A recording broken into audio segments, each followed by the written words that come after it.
Hi, welcome to another video from Writing ELT Materials. In this video we explore item writing, so writing items for exams and tests. And we interview somebody who knows a great deal about item writing. We look at some examples of items that need improving. They're mainly at B1 level, but we also look at a good example of an item. So let's take a look. Hi, John. Lovely to meet you. My name is Fatime. I am a teacher trainer, academic manager, materials writer, item writer, and I've been in ELT for about 25 years, which is a long time because I started very young. I was born and raised in Hungary, and that's about it. Yeah. Now, the great thing about today is you're going to talk to us about exams and testing and item writing in particular. And this is an area of materials writing that I've always hidden from. I struggle with item writing and I struggle with writing for exams. So I'm really interested to hear on the kind of advice you can give us today. Can you, first of all, define what we mean by item writing? So item writing, I think, is a fancy word or term rather for question writer. And as far as I understand, the reason why people use this expression instead of question writer is partly to do with the fact that there is quite a lot of maths and statistics and calibrating and equating that goes into the whole process of creating good, valid, solid items for a testing situation. So if you just said question writer, it sounds really simplistic and it wouldn't give us an idea of the whole picture of how it's usually a team effort. So there is an item writer, but the work doesn't stop there. So there is moderating meetings happening at exam boards, and then the statisticians and the smart people, the really smart people come into the process, and they start doing the maths to check whether those items are actually to be relied upon and are going to be fair, in real testing situations. So we're going to pick out on sort of some examples of items that have problems, and we're going to use them to illustrate some issues. And we're going to focus on 5 things that you've given me: validity, construct, systems and skills, so language, grammar, vocabulary versus testing skills, reading, writing, items for language, and then the format of the item, so the 5 areas. Let's start with validity. Can you just define what we mean by validity in terms of item writing?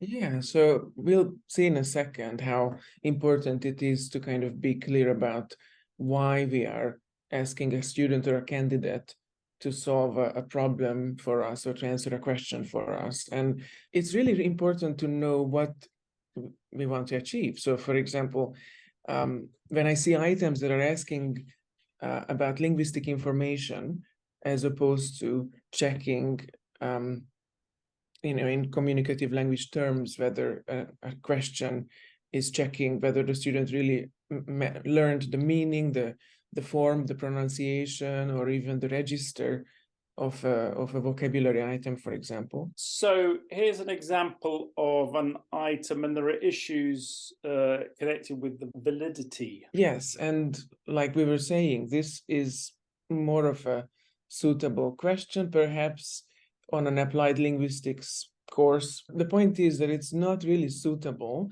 to give to language learners.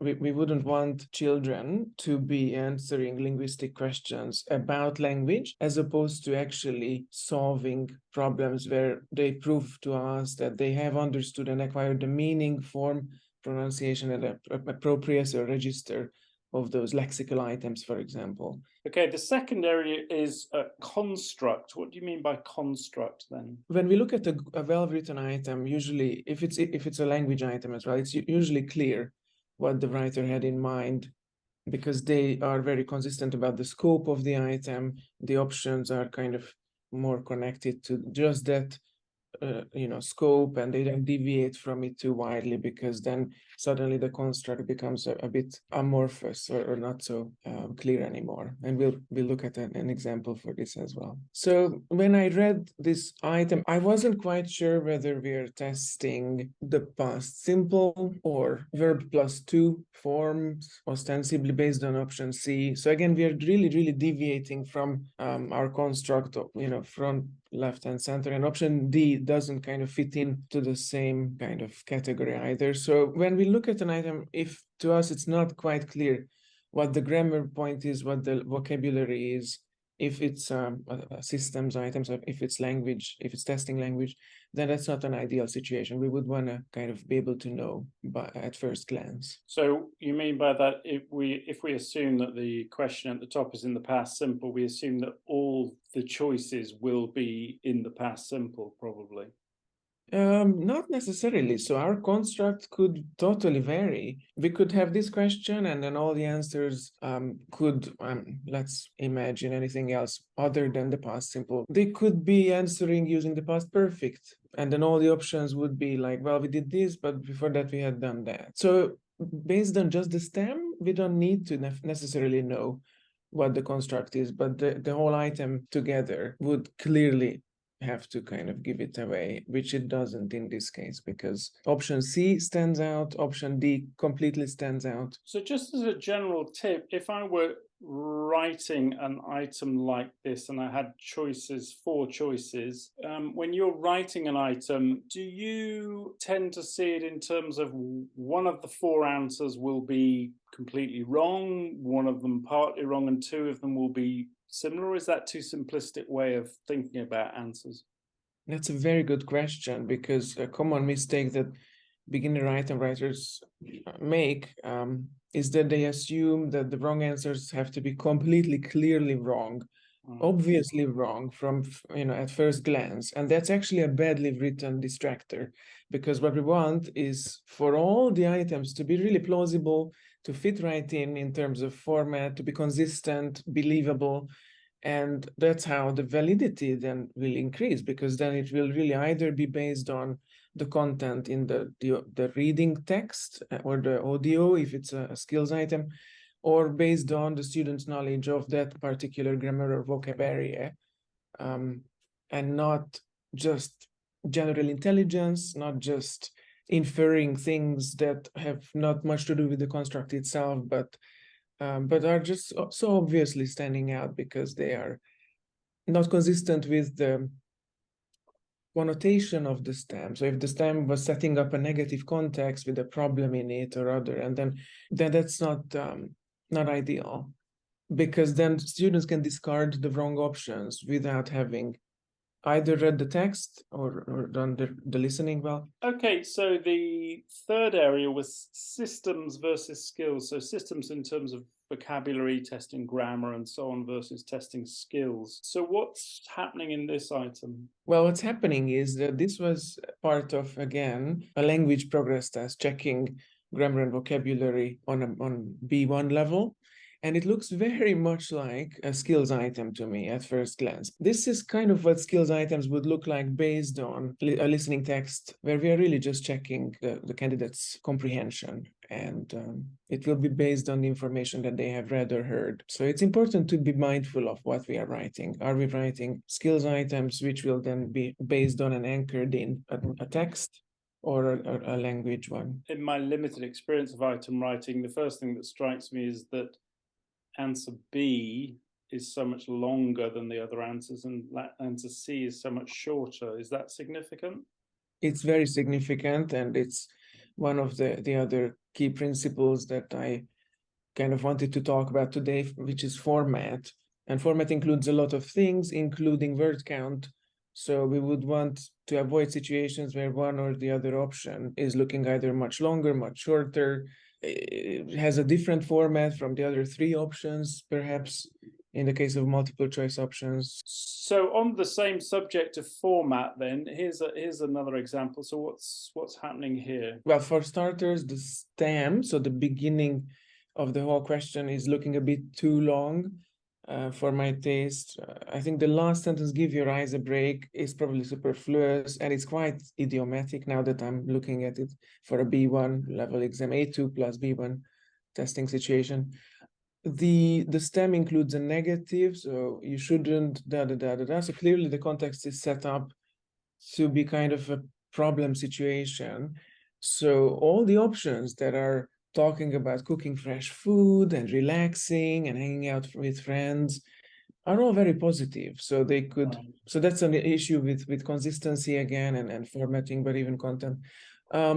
And to do with format in particular, word count is a huge issue. So if we look at option B, we see that there are at least 5 words, whereas option C only has 1. That shouldn't be happening with want to have items that are roughly the same length, maybe not the exact same amount, but usually there is a range that are specified, that is specified by exam boards or by clients. So be writing three to 5 words for each of the options for consistency. I was found as a new writer writing tests and items that typically when I wrote an item like this, the correct answer was always the longest one, particularly if you were testing skills or something. It was because you were trying to get it the most right, and so it ended up being longer than the other answers.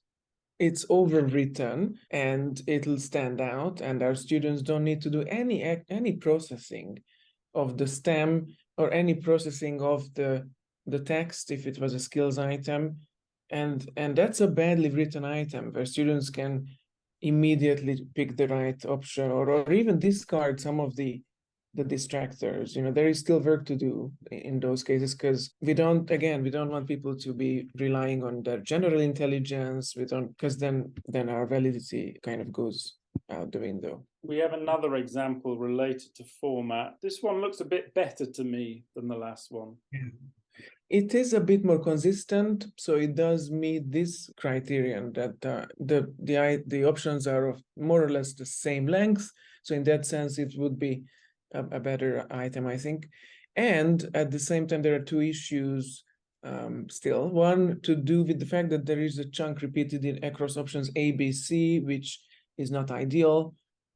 So we want, if we just follow the idea that we want to keep our language clear and simple and necessary, and always just include the minimum that still has to be there, then maybe a good workaround would be to have a mini dialogue where 2 people are talking, somebody's asking the question that we see in the stem, and then somebody starts their answer saying, "I went to get," and then we have a blank, and then the options would be get a good seat, get in shape. Okay, so we might even rewrite it sort of like this. You mean like, I went to ...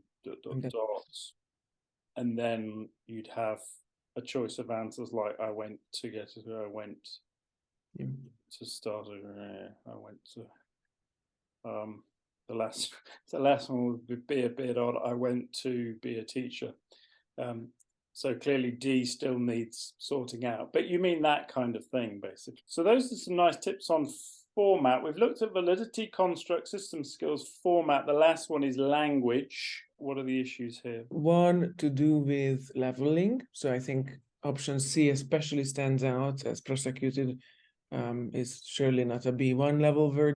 That's a key problem that comes to mind. Another one is that we are not modeling correct language use with option A. So let's have a look. We've got all shoes must be worn at all times. So it's got to be shoes must be worn at all times. Shoes must be set. Shoes must be prosecuted. Shoes must be prohibited. The distractors here seem pretty weird. Yes, they are too obviously wrong. So again, we are not meeting the criterion of having options or distractors that are plausible. So that's one issue. The other one is to do with leveling.